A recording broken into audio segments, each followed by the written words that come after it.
un peu les choses que nous nous sommes déjà dites, et j'ai pensé que c'était le moment, en plus je l'ai beaucoup entendu dans l'Assemblée ou chez les intervenants, que nous avions une population qui était paradoxale, c'est-à-dire sur laquelle on ne pouvait pas compter, qu'elle avait des comportements un peu de trahison, un peu qui étaient au service donc du maître, de l'ancien maître, etc.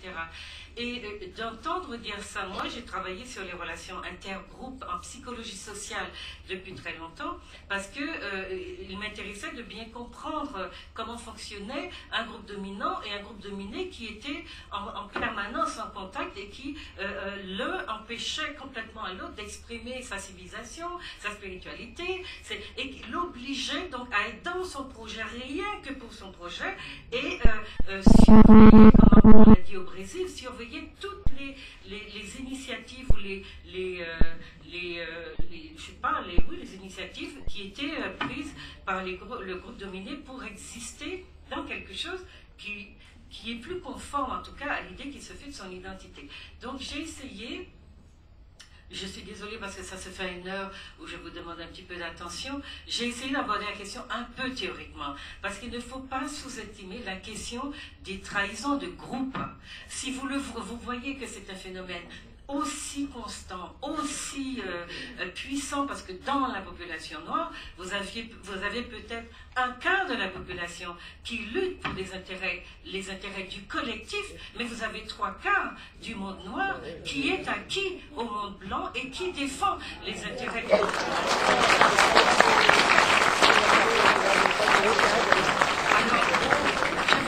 je vous demande un petit peu d'attention parce qu'il faut qu'on comprenne les mécanismes et c'est ce que j'ai essayé de vous expliquer. Alors pourquoi et qui faut-il encore convaincre de la nécessité des réparations?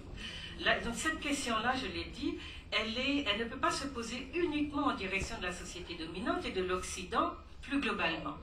Cette problématique s'impose également en interne à la collectivité que nous formons, car l'un des enjeux de notre combat est de parvenir à constituer un groupe de pression pour apparaître crédible à l'échelle internationale. Peut-être pas un groupe de lobby comme on l'a dit ce matin, mais un groupe de pression, c'est très important. Peut-être que les deux se rejoignent à un niveau ou à un autre. Alors, l'un des principaux problèmes, donc je l'ai dit, c'est la faible adhésion de nos peuples à ce combat. L'importance de ce défaut d'adhésion n'est pas à sous-estimer, car comme pour beaucoup d'autres combats, nos échecs sont le fait que nous ne parvenons pas à être les sources d'influence les plus performantes auprès des membres de notre propre groupe d'appartenance. Les dominants demeurent de ce fait les propriétaires de l'esprit et du corps d'une partie importante des membres de notre communauté. Et cela, c'est un fait social. Un fait, ça veut dire qu'on l'étudie comme une réalité et on ne glisse pas dessus en disant « ouais, Ninette qui traite, il faut le traiter » parce que c'est ça le cœur de notre problème. D'accord? Alors je propose donc quelques éléments de réflexion. Alors, le problème de l'intragroupe. L'intragroupe, c'est le groupe en interne, ce que nous sommes entre nous-mêmes. L'une des plus grosses difficultés à laquelle nous sommes en but, donc, est interne à la famille humaine que nous formons, divisée, sans conscience homogène de ses intérêts, tiraillée entre ceux de ses membres qui font des choix de lutte qui les érigent en principaux opposants et détracteurs de leur propre famille.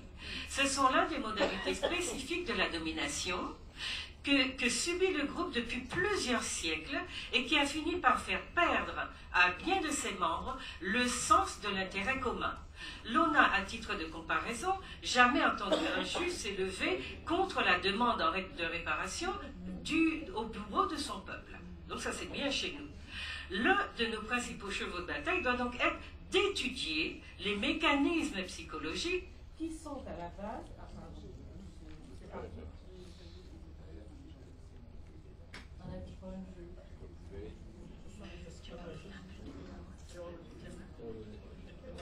C'est revenu. Alors, l'un de nos principaux chevaux de bataille doit être d'étudier les mécanismes psychologiques qui sont à la base des comportements spécifiques des dominés. Donc là, je sors de l'essentialisme pour aller dans l'explication psychosociologique, c'est-à-dire que nous sommes un groupe de dominés et en tant que tel, nous produisons des comportements paradoxaux et les 3/4 de ces comportements vont à l'encontre des intérêts propres de notre groupe. Et c'est en tant que dominé. Donc on va sortir dans l'histoire de nègre contre nègre, etc.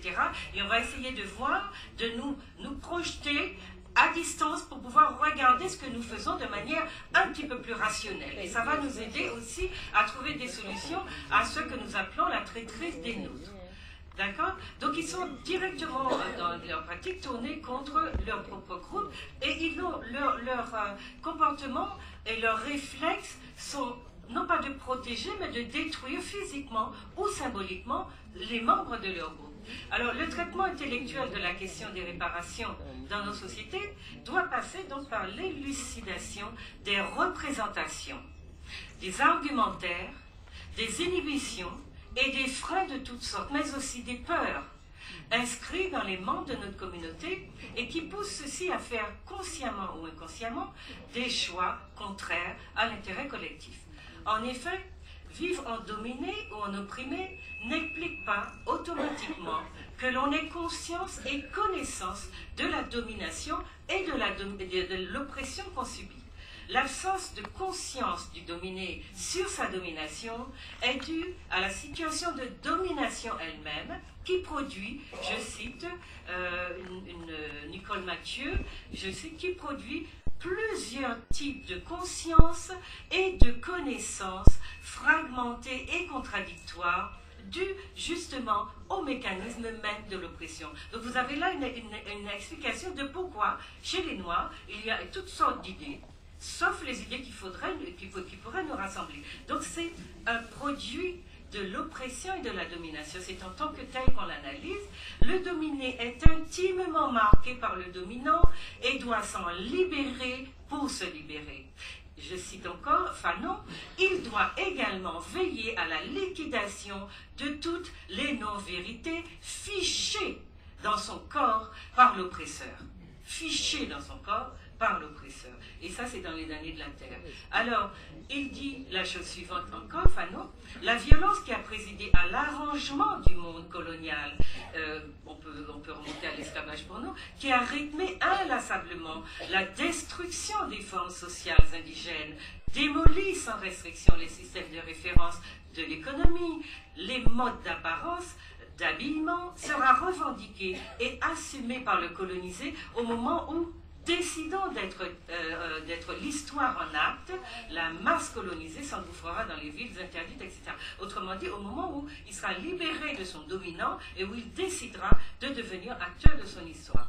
Alors, pour illustrer un peu ce phénomène, j'ai pris des exemples que j'avais étudiés en psychologie sociale, d'un monsieur notamment qui s'appelle Willem Doise. Et ces études étudiaient les relations entre groupes dominants et groupes dominés pour expliquer pourquoi les membres des groupes dominés adoptent envers leur propre groupe des attitudes qui prennent si souvent la forme de trahison. Vous voyez, ça n'a rien à voir avec les nègres en particulier, ou les Africains.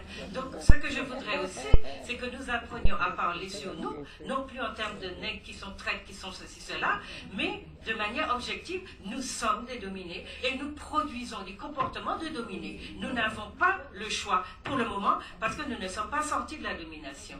Alors, selon Doise, la rencontre entre les groupes ne s'effectue pas uniquement sur l'axe rationnel, ethnocentriste, mais également et simultanément sur l'axe sociologique. Nous sommes mus par deux axes qui doivent à un moment donné entrer en relation et se compléter. Or, nous avons l'axe ethnologique ou ethnocentriste qui ferait qu'on aurait envie de se définir comme un groupe humain avec ses spécificités, mais de notre côté, on a cette dimension sociologique qui nous place dans la civilisation des Blancs comme des dominés qui n'ont rien inventé ou qui n'auraient droit à rien, parce que vous voyez comment il faut trimer pour avoir accès à un certain type de prestige social, etc. Donc ça, c'est important qu'on le comprenne. Il y a deux axes. Et nous ne sommes pas en mesure actuellement de faire se rencontrer ou se coordonner ces deux axes. Ça explique nos comportements paradoxaux. Alors, chez les membres des groupes dominants, ces deux pôles convergent. Vous voyez la différence? Alors, on va dire yo solidaire, yo ci, yo ça. Et parce que c'est une histoire. Les dominants favorisent généralement, mais c'est leur propre groupe. Les dominants favorisent généralement leur propre groupe. D'accord? Chez les membres des groupes dominés, la conscience qu'ils ont d'appartenir à une catégorie sociale défavorisée module leur attitude. Autrement dit, on sait qu'on appartient à un groupe dominé, même si on ne veut pas se le dire et qu'on est tout le temps dans les bouffes, à faire comme si on était des franco-français et comme si on avait oublié les 500 ans d'esclavage et tout le reste. D'accord. Donc, à un moment ou à un autre, on est rattrapé par son histoire parce que l'être humain est un être d'histoire, fondamentalement. Donc, il peut jouer de son histoire ou essayer de s'ensoler avec elle, mais elle court aussi vite que lui. Donc, elle va le rattraper. D'accord. Alors, chez les membres du groupe dominant, appartenir à une catégorie sociale défavorisée module leur attitude. Il en résulte que celle-ci est équivoque. C'est en effet le poids de la dimension sociologique qui empêche que la dimension ethnocentriste se libère pleinement pour contribuer ainsi à l'affirmation d'une identité positive en face des dominants. Vous voyez, on explique psychosociologiquement le phénomène. Donc on ne va pas l'essentialiser et en faire quelque chose de propre à nous. Parce que cette idée-là, ça nous pèse sur la tête. Hein. Tout à l'heure, j'ai entendu madame dire nous pas de malédiction. On peut dire qu'on n'a pas de malédiction, mais si on n'a rien fait pour être sûr qu'on n'en a pas, eh bien on va continuer inconsciemment à le penser et à se définir par rapport à peut-être ça avouer, surtout qu'on est des fervents de bondieuserie, eh bien on va finir par croire qu'effectivement tout est bon, bon Dieu, ben non, malédiction. Alors il faut aller dans la science pour finir avec ces espèces de contraintes qui nous pèsent, psychologiques, qui nous pèsent dessus. Alors, il s'avère donc, d'après ces expériences, que les groupes minoritaires dominés, sans pouvoir économique, défavorisés, sont minés par des querelles intestines qui affaiblissent l'unité du groupe, ce qui ne contribue pas à la construction d'une image positive de leur propre groupe et qui les dissuade de toute forme d'identification. Puisque mon groupe n'est pas beau, qu'il n'est pas bon, qu'on ne l'aime pas, qu'il ne réussit pas comme les autres, eh bien je ne veux pas m'identifier à lui. Donc je vais me marier avec un tel autre là-bas, je vais faire ma vie au Canada, je laisse ce pays-là, il ne me convient pas, et en faisant cela, on court, on précède un petit peu le sentiment d'échec qu'on a, parce que l'échec, c'est sur place que ça doit se résoudre, parce que notre problème, il est bien dans notre réalité du quotidien. Donc, la dimension ethnocentrique peut en souffrir, puisqu'elle ne suffit pas à elle seule à valoriser l'individu ou le groupe à ses propres yeux. La dimension ethnocentrique. Donc on peut savoir qu'on est noir, qu'on est bien, et puis ça ne suffit pas, parce qu'il y a une société instituée, et il faudrait qu'on soit dedans, et qu'on se sente bien, et qu'on sente qu'on est maître ou maîtresse de cette société. Or, nous savons, par le type de domination que nous subissons par la société centralisatrice française, que la société n'a pas à nous. On n'a pas chanté pour rien, et nous, Patayo. C'est parce qu'on sait bien qu'il n'y a pas à nous qu'on a chanté c'est pas à nous. C'est bien pour ça qu'on a chanté ça. C'est important qu'on le sache. Alors, donc, la dimension ethnocentrique, comme je vous l'ai dit, ne suffit pas. Il n'y a donc pas d'automaticité entre le fait d'appartenir à un groupe et le réflexe de le favoriser systématiquement face aux autres. Ça veut dire que ce n'est pas parce que nous sommes noirs que nous allons favoriser notre propre groupe. Mais si les autres le font, c'est parce que les conditions sont réunies pour que les deux axes se rencontrent et réalisent pleinement l'être du chinois, du blanc.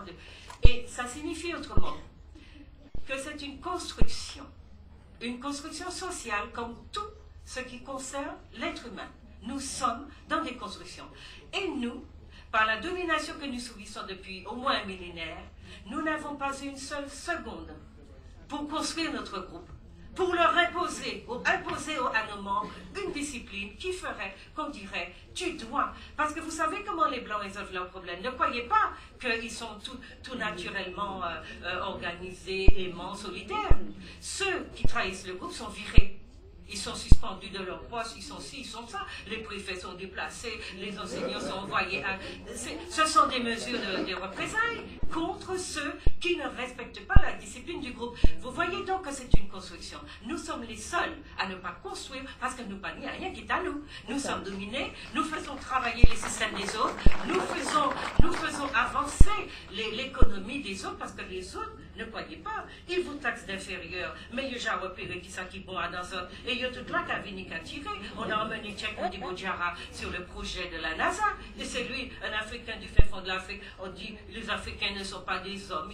Et pourtant, ils vont aller chercher. Ça veut dire que c'est un cinéma qu'on a construit. Donc l'image du noir construite par les blancs est aussi une construction qu'il nous faut cerner dans toutes ses spécificités pour pouvoir d'abord la déconstruire et puis aller dans un projet qui sera le nôtre. D'accord? Alors, le phénomène qui consiste à vouloir défendre le dominant lorsqu'on est un dominé est également un avatar de la domination, puisqu'on a observé que la propension à discriminer le groupe dominant est moins forte chez le dominé que chez le dominant, qui est complètement désinhibé lorsqu'il s'agit de produire des critiques à l'encontre des Noirs, des groupes dominés, par exemple, entre Noirs et Blancs. C'est cet ensemble de phénomènes paradoxaux que nous qualifions d'aliénation sans réellement démontrer ou démonter les mécanismes psychologiques qui la sous-tendent. Notre groupe fait partie, en effet, des minorités dont on dit qu'elles sont apathiques parce qu'elles acceptent passivement leur sort, enfin c'est ce qu'on croit, de celles, parce que la domination fait qu'on n'a pas le choix, de celles dont on dit que les frustrations répétées et l'accoutumance à l'échec qu'elles ont subi ont constitué un apprentissage de l'impuissance. Un apprentissage de l'impuissance. L'apprentissage de la combativité passe par une revalorisation de soi qui ne sera actionnée que par la mise en œuvre d'une dynamique qui fera converger les axes ethnocentristes et sociologiques de leur personnalité. Pour élargir cependant la base des personnes auxquelles s'adresse le type d'action que nous menons présentement, il nous faut partir à la conquête de notre public en utilisant les armes de la connaissance adaptées à notre réalité. Tout à l'heure, quand j'ai dit qu'on avait l'air apathique, on nous dit apathique, puisqu'on dit qui m'en est eu là, il n'y a pas qu'à faire rien contre. En fait, nous sommes dans un système qui nous impose son rythme, qui nous impose ses nouveautés, qui nous impose ses valeurs, et qui nous demande, si nous voulons survivre, d'être en permanence en posture d'adaptation. Eh bien, le temps que vous mettez à comprendre qu'un phénomène vous tombe dessus, et que si vous voulez survivre, il faut entrer dedans, le maîtriser, eh bien, il n'y a pas autant l'autre de autres. On a trois par-ci, une loi par-là, un système. Donc, vous êtes en permanence, parce que vous ne maîtrisez pas la machine, dans une situation de vous adapter sans arrêt à des décisions qui viennent d'ailleurs, qui sont pour le projet d'ailleurs, qui ne favorisent que ce d'ailleurs. Mais comme vous êtes emmené avec cet ailleurs, vous êtes tenu de vous adapter, c'est marche ou crève. Et c'est cela qui fait que nous sommes fatigués. Et c'est vrai. Le système sait nous fatiguer. Donc les dominants que nous sommes, les dominés que nous sommes, font beaucoup pour se sortir de cette domination. Mais parce que nous n'avons aucune instance qui a dirigé notre personnalité culturelle, ethnique, raciale, si vous voulez, etc., eh bien nous sommes. Et c'est pour cela, il faut bien comprendre les postures. C'est pour ça que je me suis tellement fâchée pour l'histoire de discrimination positive. Les Blancs nous disent, y compris aussi aux États-Unis, vous êtes chez nous. Vous savez, j'ai lu un texte d'un Allemand qui parlait des Américains noirs au 19e siècle, fin 19e siècle, et qui était très gêné par la présence de Noirs dans ce beau pays nouveau, qui était tout propre avec ses Blancs, et puis salué avec ses Noirs. Et il appelait et disait que les Noirs étaient un œuf de coucou, et constituaient une tache. Il a utilisé le mot, une tache sur la carte des États-Unis. En tache, parce que le Blanc au fond. Et je pense que c'est à nous de savoir qui est intelligent, qui ne l'est pas. Au fond, il lui fallait de la main-d'œuvre pour son projet. Il potait, et puis il pensait que c'était un système qui allait durer éternellement. Aujourd'hui, son problème, c'est cela. Il ne sait pas quoi faire de nous, des populations que nous sommes. Et comme nous avons construit ces sociétés aussi, nous revendiquons un droit sur elles. Mais nous n'avons pas, mis une seule institution qui nous représente. Et je demande aux gens, êtes-vous dans une société guadeloupéenne? Êtes-vous dans une société martiniquaine? Elles ont fait institution qui t'assemble et qui t'a fait ça peut dire n'importe qui français qui a venu en face de ça. Ça c'est à moi, ça c'est pas tard. Avons-nous fait ça? Nous n'avons rien érigé, nous, autrement dit, sociologiquement, Nous ne sommes pas institués. Nous n'avons pas de structure sociale qui prenne en charge notre personnalité. C'est pour cela que nous avons le sentiment en permanence que notre société nous échappe. Je dis notre en mettant beaucoup de guillemets, parce que j'ai pris l'habitude de dire c'est à yo, c'est pas ta main. Quand nous aurons fait la démarche, accompli et fait la démarche de etc., eh bien peut-être que nous pourrons nous sentir un petit peu plus sécurisés. Parce que nous sommes dans un sentiment en permanence d'insécurité, d'instabilité, et puis pour réguler peut-être ce flot de gens qui font des petits quand même, qui veulent avoir dans l'espace une place, eh bien, voyez au Canada, voyez en France, voyez notre bord, voyez partout, parce qu'il est question de contenir le monde noir.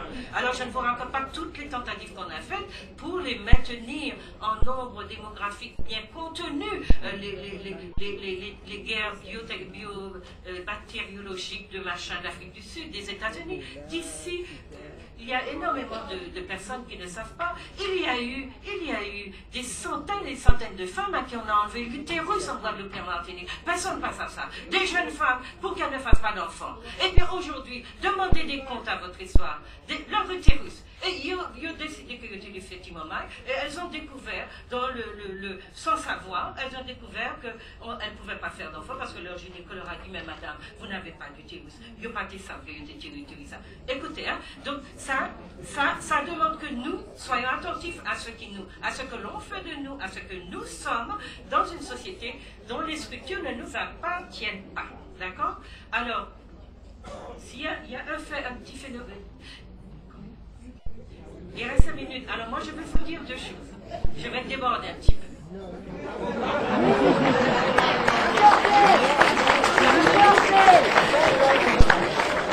Donc, je voulais parler du coût symbolique et matériel de l'aliénation de nos membres pour notre communauté. Parce que ça a un coût, ce qu'on appelle en sociologie un coût symbolique. C'est-à-dire qu'il s'agit de servir et protéger encore et toujours le maître, car on vit dans sa maison, on vit dans ses meubles. C'est taille, c'est pas à nous. Malgré leurs allégations relatives, donc je parle de ceux des nôtres qui nous disent un certain nombre de choses, ça n'a pas qu'à intéresser moi, on parle dans ça, malgré leurs allégations relatives à leur prétendue neutralité et modernité, qui voudraient les situer résolument sur les rails d'une modernité désidéologisée, économico-économique, les anti-réparations ne peuvent pas ne pas être situés idéologiquement. Au moins subjectivement, ils sont situés. C'est-à-dire qu'ils ont une idée.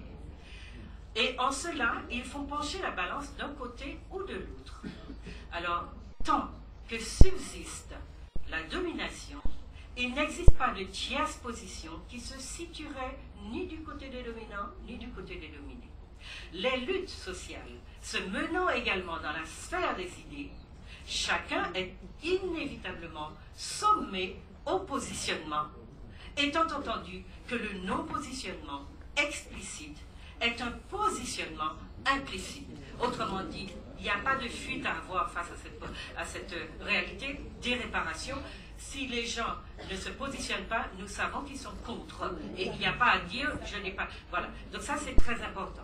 Les anti-réparations ne se situent donc aucunement en dehors des idéologies qui travaillent sans répit nos sociétés soucieuses de légitimer le système de domination institué qui articule à la fois les facteurs de race, de classe et de sexe, qu'il renforce en refusant de prendre part au combat social en faveur des réparations.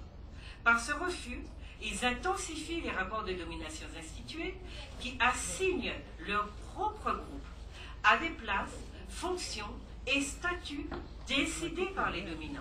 Ces personnes ne sont certes plus sous l'emprise directe d'une forme de domination physique visible, comme au temps de l'esclavage, mais sans aucun doute sous une domination dont la forme se décline au plan personnel par des choix de conduite marqués au sceau des rapports asymétriques, hiérarchiques et inégalitaires intériorisés, calqués sur le modèle social esclavagiste. Dans le creuset plantationnaire, donc de la plantation, en effet, l'attitude générale des esclavagés était orientée vers la production d'un système de pensée qui accordait la primauté de son activation à la protection à la fois du corps des intérêts et des privilèges du maître. C'était toute cette convergence de tout ce que était l'esclavager vers la défense des intérêts du maître. Il l'a appris pendant 2 ou 3 siècles. Hein. Croyez-moi que ça reste. Hein. Ça s'incruste, hein. Ça s'enquiste, ça devient kyste. Donc, non, il nous faut savoir ça. Donc, ils ont appris à refuser de prendre en compte les résultats concrets des rapports de domination, à occulter l'ancrage matériel et social des dominations, à inverser l'ordre des causes et des conséquences. Ils ont surtout appris à détourner leur agressivité contre les cibles faciles que sont à leurs yeux les membres de leur propre collectivité pour protéger le dominant, croyant poursuivre des objectifs personnels. Et en fait, ils le font parce que le groupe des Noirs, même si c'est leur groupe d'appartenance, est un groupe sans pouvoir, et ils le savent. Et il y a une différence entre faire du mal à quelqu'un et rester impuni, et une différence entre faire du mal au dominant et ils vous coupent un jarret symboliquement. Hein. On ne coupe plus les jarrets, mais enfin, symboliquement, ils vous coupent un jarret par-ci. Comment?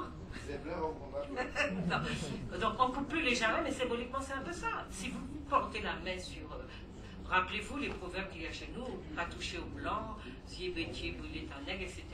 Donc le déni des crimes de l'esclavage, dont l'une des modalités consiste à en faire porter la culpabilité aux Africains qui auraient vendu leurs frères, par exemple, ou le refus d'entendre parler de cette histoire, place celui qui conteste ou celle qui conteste en position de protecteur du criminel ou du bourreau, de celui-là même qui, dans le passé, lui a fait subir un traumatisme grave.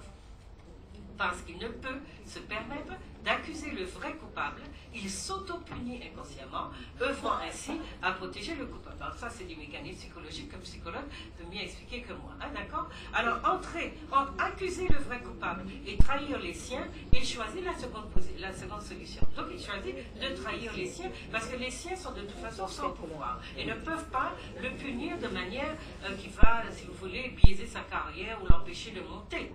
Hein?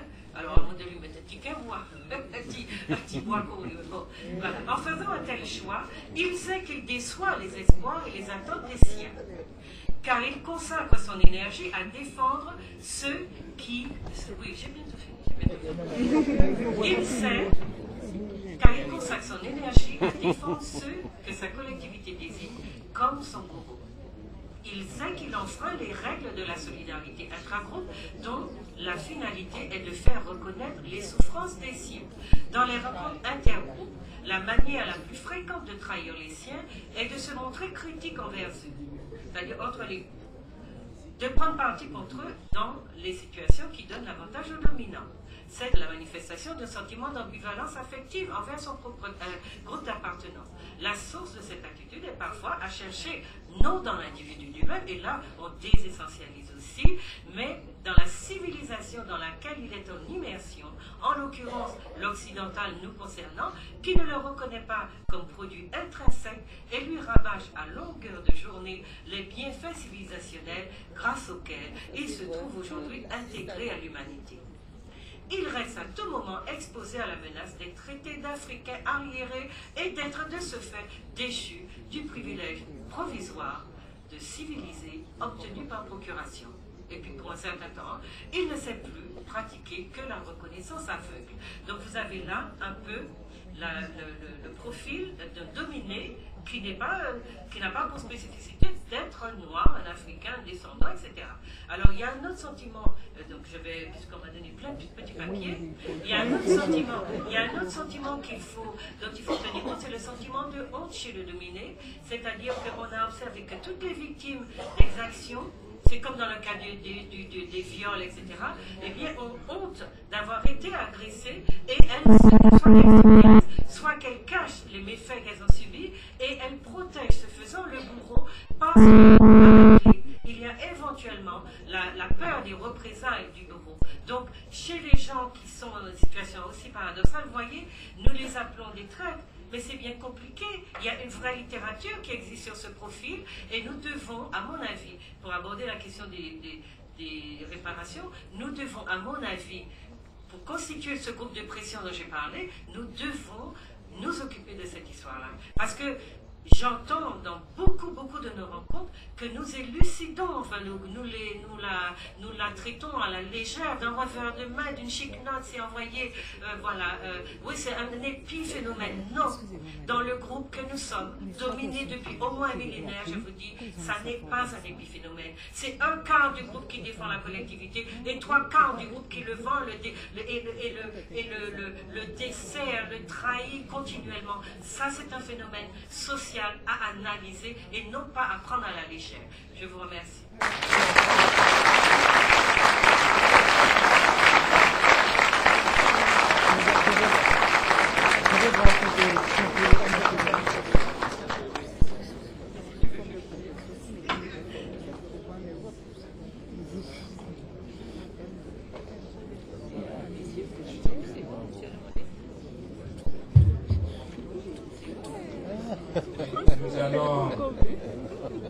Nous allons continuer, mais avant, nous devons féliciter Mme Esmeralda pour son exposé qui est très limpide, très dense en même temps.